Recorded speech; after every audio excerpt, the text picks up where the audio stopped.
Well, hello there. Today I'm gonna offend a good chunk of people. Overrated things, in my opinion. Now, unlike underrated things, go check out that video. These things, well, they bug the absolute heck out of me at a certain level, and they probably even bugged you too. Well, maybe, I don't know. Let's just get straight into it. Why am I wasting time? Number 1, iPhones. Now, hey, hear me out. I am once again a little bit biased when it comes to this because my literal microphone is an iPhone. You just gotta do what you gotta do. The main thing that is overrated when it comes to iPhones is, of course, freaking price tag. Oh my goodness. As well as the amount of glazing for a new iPhone. Ugh.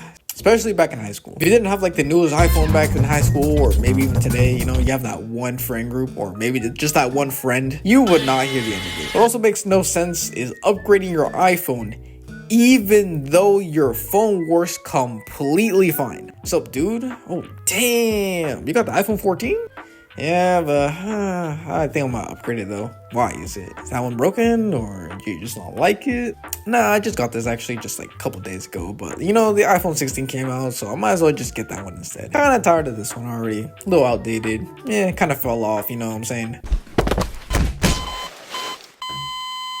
To be honest, this will never make sense to me, even still to this day. It probably won't ever. Next up on the list, shoes. Now, not normal shoes, not shoes from Payless, not shoes that, you know, are affordable, but designer shoes.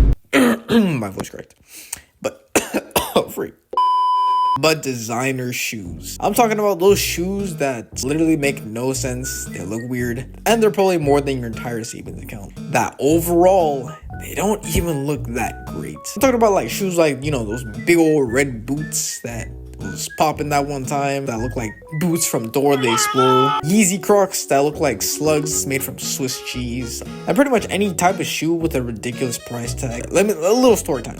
One time I went to the mall with a friend, right? We were just walking around the store, you know, store after store after store after store, up and down, left and right, seeing what was affordable at the time since, you know, we had a little bit of money to spend. I got a crisp, like, you know, 80 bucks in my pocket, just in case I came across something useful. My mind would just focus on buying, you know, something that I might actually need for later, you know. I don't really like spending my money on things I don't really need. Might as well buy something that you might need sometime, you know, you never know. And we're pretty much walking around so much to the point where our step count was probably like 10,000, man. We just could not find anything. Finally, we came across this, you know, this store. It's, you know, it's one of those like designer stores. Come to this area where there's a good amount of shoes, and looking at the price tags, oh my goodness. I already know I ain't spending a penny in here. I kid you not, most of these shoes were probably over 100 bucks, like maybe even 200. With this understanding, I just looked around, knowing damn well I ain't buying anything in this store because I'm too broke. And you know, after about 20 minutes or so, tell me why this guy comes back with a pair of jeans and a pair of shoes. Oh my goodness. I just look at him and just ask, bro, how much did that cost you? And with absolutely no shock on his face, I mean, he was employed, I'm unemployed. So for me, it was ridiculous, but he just says,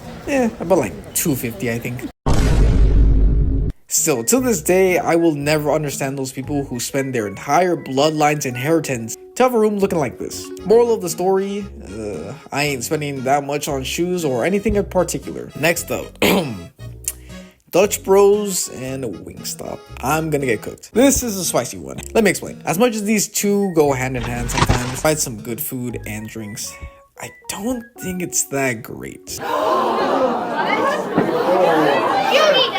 One thing I don't like about these places is pretty much what you get. You're telling me we drove all the way to Dutch for a colored filled drink that straight up looks like Kool-Aid? To be honest, looking at everything on the menu, I honestly wouldn't doubt if they just dumped one of those Kool-Aid packets you get from the store. But what absolutely makes no sense to me, and never will, is why the heck Wingstop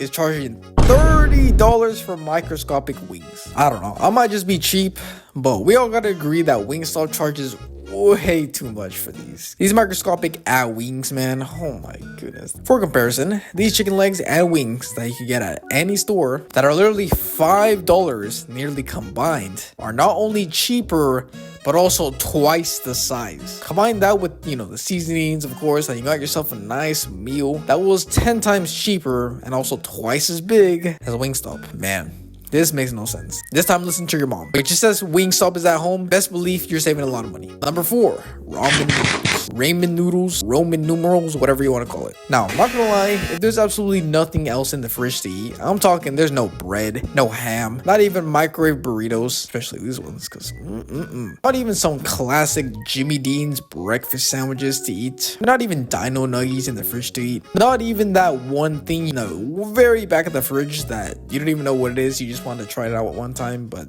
you know, you just never did. Then I will say with certainty, I will make myself some ramen noodles, but only if it's the last thing left to eat. As much as ramen noodles are pretty good, they're overrated in the sense that it's kind of the only thing people tend to eat. If you're a poor college student, I understand, all right? Go cook yourself a nice ramen. It only becomes a problem when it's kind of like the only thing you eat over actual food. Now, overall, I would say ramen noodles are better as a small meal for the day, or maybe a light snack. Next up on the list, and people will be mad at this, Starbucks. Now wait, once again, I am a bit biased because I really only go to Starbucks for the food. Egg whites, bacon sandwich,